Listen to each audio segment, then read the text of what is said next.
اعوذ باللہ من الشیطان الرجیم، بسم اللہ الرحمن الرحیم۔ مائی ڈیئر اسٹوڈنٹ، السلام علیکم۔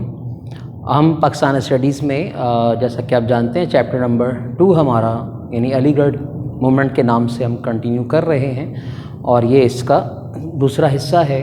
اور پہلے حصے میں میں نے آپ کو سر سید، علی گڑھ تحریک، ان کا تھوڑا پس منظر بتایا، اور سلسلہ گفتگو جو ہے وہ دوسرے مرحلے میں داخل ہوا۔ پہلے مرحلے میں ہم نے آخری بات کیا کی تھی کہ سر سید نے تعلیمی میدان میں کیا کیا کارہائے نمایاں سر انجام دیے اور کون کون سی خدمات اپنی قوم کے لیے مہیا کیں، کون کون سے ادارے قائم کیے۔ آج ہم ڈسکس کر رہے ہیں سیاسی میدان کے حوالے سے سر سید جو ہیں کتنے ایکٹیو تھے اور کتنے متحرک تھے، انہوں نے سیاسی میدان میں مسلمانوں کی کس طرح سے رہنمائی کی۔ تو ہماری سیاست ایک انداز فکر ہے، ایک انداز عمل ہے جس کے ذریعے ہم اپنی بات کو لوگوں تک بطریق احسن پہنچانا چاہتے ہیں۔ ہم کوئی فساد، کوئی کہنا چاہیے قتال، لڑائی جھگڑا پیدا نہیں کرتے، بلکہ بہت سلیقے کے ساتھ اپنی جنگ کو کیری آن کرتے ہیں۔ تو اسے ہم سیاست کا نام دیتے ہیں، اور ہر بڑے مسئلے کا، ہر بڑی جنگ کا آخری حل ڈائلاگ ہی ہوتا ہے۔ تو جناب سر سید احمد خان نے جو بہت اہم سر انجام دیے کارہائے نمایاں سیاسی میدان میں، ان میں چند ایک کا تذکرہ کر دوں۔ Removal of miss understandings of British government as they were against Muslims پہلی ہیڈنگ جو ہے وہ اس بات کی غمازی کر رہی ہے، اشارہ کر رہی ہے کہ انگریزوں کے ذہنوں میں جو غلط فہمیاں تھیں ان کا ازالہ بہت ضروری تھا۔ ان کے ذہنوں میں یہ بات بیٹھ چکی تھی کہ مسلمانوں نے ہی تمام قومیتوں کو اکسایا ہے، بھڑکایا ہے، اور یہ سارے برٹش گورنمنٹ کے خلاف ہو گئے ہیں، جس کے نتیجے میں 1857 کی جنگ آزادی لڑی گئی، اور بہت زیادہ انگریزوں کو بھی کیا ہوا، نقصان ہوا۔ لہٰذا وہ کسی بھی لحاظ سے مسلمانوں کو کسی بھی میدان میں سپورٹ کرنے کے لیے تیار نہیں تھے۔ یہ ایک بہت بڑا المیہ تھا جس کو سر سید نے محسوس کیا، اور ان کے ذہنوں سے یہ چیز ہٹانے کے لیے کہ یہ رائے صحیح نہیں ہے، ہم اس کے ذمہ دار نہیں ہیں، بلکہ اس کے ذمہ دار وہ حالات تھے جو برٹش گورنمنٹ نے ہی پیدا کیے، ان حالات کی وجہ سے مسلمان یا دیگر جو محکوم قومیں ہیں انہوں نے آواز بلند کرنے کی یہ ارادتاً اپنا طور پہ ظاہر کیا تاکہ ہم فائٹ بیک کر سکیں۔ تو اس حوالے سے کہا جاتا ہے سر سید نے بہت ساری تحریریں رقم کی، اس میں 2 میگزینز کا بڑا اہم تذکرہ ہے، 2 رسالے لکھے کازز آف انڈین ریوولٹ کے نام سے۔ کازز آف انڈین ریوولٹ یعنی ہندوستان میں بغاوت کی وجہ کیا تھی، اسباب بغاوت ہند اس کو اردو میں کہیں گے، کازز آف انڈین ریوولٹ۔ ایک تو یہ تحریر کیا جس میں ان وجوہات پر تبصرہ کیا گیا جن کی وجہ سے یہ بغاوت جو ہے اس نے سر اٹھایا۔ Next one, loyal Mohammedans of India یعنی ہندوستان کے وفادار مسلمان، یہ بھی آپ کی ایک شاہکار جو ہے میگزین ہے، جس میں آپ نے یہ ثابت کیا کہ ہندوستان کے مسلمان اس سرزمین کے کیا ہیں، وفادار ہیں، اور وہ کسی کے خلاف نہیں ہیں۔ لیکن اس کا یہ ہرگز مطلب نہیں کہ کمزور کی کمزوری کو جواز بنا کر اس پہ ظلم و ستم کے پہاڑ ڈھائے جائیں۔ آپ نے معاشرتی سطح پر، کاروباری سطح پر، مذہبی سطح پر بہت ظلم ڈھائے ہیں، لہٰذا اس کی وجہ سے لوگ آپ کے خلاف ہو گئے۔ تو آپ نے 2 میگزین لکھے، ہندوستان کے وفادار مسلمان اور رسالہ اسباب بغاوت ہند، یہ ذہن میں رکھیے گا۔ Advise the Muslim to keep them away from all India national Congress, advise the Muslims to keep them away from all India national Congress. یاد رکھیے گا مسلمانوں کو آپ نے یہ رہنمائی فرمائی کہ آپ سیاسی میدان کو فی الحال چھوڑ دیں، and you should focus on your education only, صرف اپنی تعلیم پر توجہ دیجیے، علم کے حصول کو آگے بڑھ کر سمجھ لیجیے، اس دولت کو حاصل کیجیے تو ہر چیز آپ کے پاس ہوگی۔ لہٰذا مسلمانوں کو سیاسی میدان سے دور رکھنے کی آپ نے کوشش کی، اور چونکہ یہ وہ دور ہے جب آل انڈیا نیشنل کانگریس جو ہے وہ قائم ہو چکی تھی۔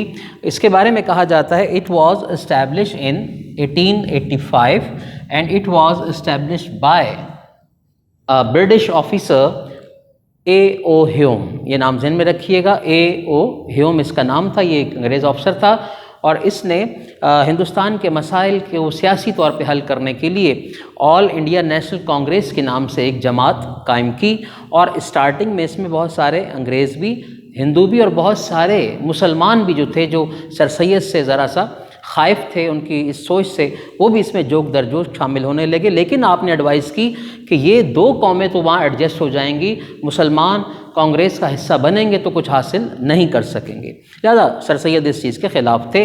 تو 1885 میں یہ تنظیم قائم کی گئی سیاسی طور پر، اور A.O. ہیوم اس کا قائم کرنے والا تھا۔ فل فارم ہے الیگزینڈر آکٹیویم ہیوم، چونکہ نام بڑا ہے لہذا شارٹ میں ہی یاد رکھیے گا۔ آگے بڑھتے ہیں۔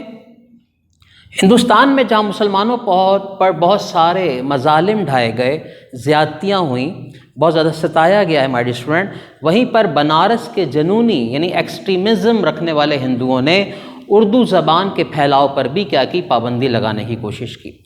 میں عجیب سی بات آپ کو بتانے جا رہا ہوں کہ تحریک پاکستان میں کئی قربانیاں دی گئی ہیں، کئی صحبتیں برداشت کی گئی ہیں، کئی تکالیف اٹھائی گئی ہیں انسانی سطح پر، لیکن اردو بھی وہ آپ کی زبان ہے جس نے ہمیشہ آپ کا ساتھ دیا، اور اس پر بھی پابندیاں لگانے کی کوشش کی گئی کہ مسلمانوں کی یہ کمیونیکیشن کے حوالے سے بڑی اہم زبان ہے، لہٰذا تقاریر، تحاریر وغیرہ ہر چیز مسلمان یعنی آئیڈیا کو کمیونیکیٹ کر رہے ہیں اردو کے ذریعے، کیوں نہ اس اردو کو بین کر دیا جائے اور ہندی کو رائج کیا جائے۔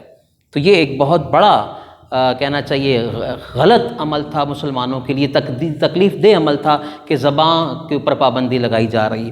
تو اردو ہندی کنٹروورسی کا مطلب ہے اردو ہندی تنازع، جو اس نے سر اٹھایا ہے 1867 میں بنارس سے یہ کام شروع ہوا، لیکن سر سید چونکہ موجود تھے، وہ حالات کی نبض پہ ہاتھ رکھے ہوئے تھے اور اس کی حساسیت کو، سینسٹیوٹی کو محسوس کر رہے تھے، لہٰذا انہوں نے اردو ڈیفنس سوسائٹی قائم کی اور اردو کے تحفظ کے لیے اقدامات کی، اور پورے ہندوستان میں اس کی برانچز کو کھول دیا تاکہ کہیں پر اس کو بلاک یا بینڈ نہ کیا جا سکے۔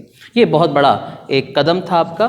پلس دو قومی نظریہ جس کو آپ شروع سے پڑھتے آئے ہیں کہ ایک ہندو قوم ہے اور ایک مسلمان قوم ہے، مائی ڈیئر اسٹوڈنٹ، اس کے بنیادی جو نریٹر ہیں وہ خود سر سید احمد خان ہیں۔ دو قومی نظریہ ان سے منسوب کیا جاتا ہے، جبکہ آپ سے کافی عرصہ پہلے شیخ احمد سرندی کے بارے میں بھی کہا جاتا ہے، انہوں نے اسی طرح کی بات کی تھی کہ مسلمان ہندوستان میں ایک منفرد قوم ہیں۔ لیکن بہرحال جو اسکالرز مزید ہمیں ریسرچ کر کے بتاتے ہیں کہ یہ دو قومی نظریے کے بیان کا ایکچول سہرا جو ہے سر سید احمد خان کے سر جاتا ہے۔ ایک بات بتاتا چلوں کہ سر سید ابتدائی دور سے ہی ہندو مسلم اتحاد کے قائل تھے۔ وہ کہا کرتے تھے، ان کا قول تھا کہ ہندو اور مسلمان ایسے ہی ہیں جیسے یہ ہندوستان کی ایک خوبصورت دلہن ہے اور اس کی دلہن کی دو خوبصورت آنکھیں ہیں، ایک کا نام ہندو اور ایک کا نام مسلمان ہے۔ لیکن بعد ازاں اسی شخصیت کو یہ بات بھی کہنی پڑی کہ میں غلط تھا، یہ یقیناً ایک خوبصورت دلہن ہے، یعنی پورا ہندوستان ایک خوبصورت دلہن کی مانند ہے، ایک آنکھ اس کی ہندو ہے، ایک مسلمان ہے، لیکن بیچ میں ایک ناک بھی ہے، اور یہ ناک ایسی ناک بن چکی ہے جو دونوں کے درمیان ہمیشہ قائم و دائم رہے گی۔ تو یہ دریا کے دو یا سمندر کے دو ایسے کنارے ہیں جو ساتھ تو چل سکتے ہیں لیکن رہیں گے ہمیشہ جدا۔ ان کا رہن سہن، اٹھنا بیٹھنا، کھانا پینا، سوچ، عمل، فہم، مذہبی رسومات، یہ ہر چیز کیا ہے، ڈیفرنٹ ہے، لہٰذا مسلمانوں کو ایک الگ قوم ہی ہونا چاہیے اور الگ قوم ہو کر اپنے حقوق کے لیے بیداری حاصل کرنی چاہیے۔ تو لفظ قوم آپ نے سب سے پہلے استعمال کیا، تو اس کو میں مختصر کر کے آپ کو سمرائز کر دیتا ہوں۔ آپ نے انگریزوں کے ذہنوں سے غلط فہمیوں کو دور کرنے کی کوشش کی اور دو میگزین لکھے، لائل محمڈنز آف انڈیا اور کازز آف انڈین ریوولٹ۔ آپ نے مسلمانوں کو آل انڈیا نیشنل کانگریس سے دور رہنے کی تلقین کی۔ آپ نے ہندی اور اردو زبان کے تنازع کو حل کرنے کے لیے اردو ڈیفنس سوسائٹی قائم کی ہے، اور آپ نے دو قومی نظریے کی بھی بنیاد رکھی۔ اپنا بہت خیال رکھیے گا۔ انشاءاللہ نیکسٹ کلاس میں نیکسٹ چیپٹر کے ساتھ حاضر خدمت ہوں گا۔ تب تک کے لیے اجازت دیجیے۔ السلام علیکم ورحمۃ اللہ وبرکاتہ۔